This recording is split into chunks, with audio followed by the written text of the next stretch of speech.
গত মঙ্গলবার নড়াইল সদর উপজেলার মাইজপাড়া ইউনিয়ন পরিষদের সংরক্ষিত এক সদস্য টিসিবির পণ্য বিতরণ করছিলেন। পরে রাজিবুল ইসলাম নামে এক ব্যক্তি পাওনা টাকা দেওয়ার কথা বলে তাকে দৌলতপুর গ্রামের মুক্তার মোল্লার বাড়িতে ডেকে নিয়ে যান।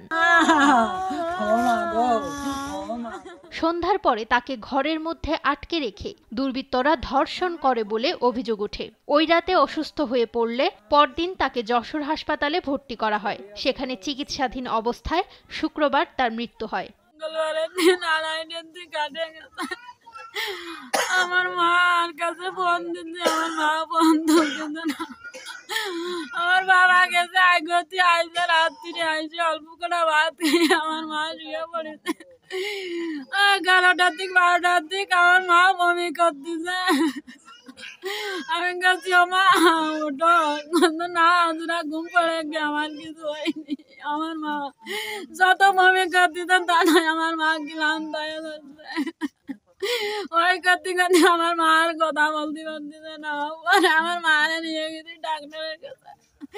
ডাক্তারের কাছে নিয়ে গেলে আমার মারে চিকিৎসা করতেছে। আমার মা ভালো আছে না।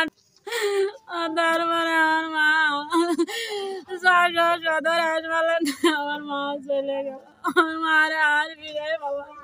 এই ঘটনার তীব্র নিন্দা জানিয়ে বিষয়টি তদন্ত করে দোষীদের শাস্তির দাবি জানান এলাকাবাসী। মুক্তার নাকি কি নাম, তার বাড়িতে নিয়ে নাকি তাকে ডাকার পর পাশবিক নির্যাতন বা মানে শারীরিকভাবে হয়রানি, যাই হোক এরকম ধরনের কিছু কথা আর কি বা কর্মকাণ্ড ঘটছে।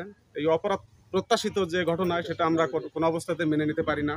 আসলে প্রকৃতপক্ষে এর সত্য উদ্ঘাটন করে যে প্রকৃতপক্ষে দায়ী বা দোষী শনাক্ত হয়, তদন্ত সাপেক্ষে এদের সঠিক বিচার আমরা আশা করি। বাসানা মল্লিককে পরিকল্পিতভাবে ডেকে নিয়ে শারীরিক নির্যাতন সহ আরও অনেক নির্যাতন করায় যশোর সদর হাসপাতালে সে মৃত্যুবরণ করে।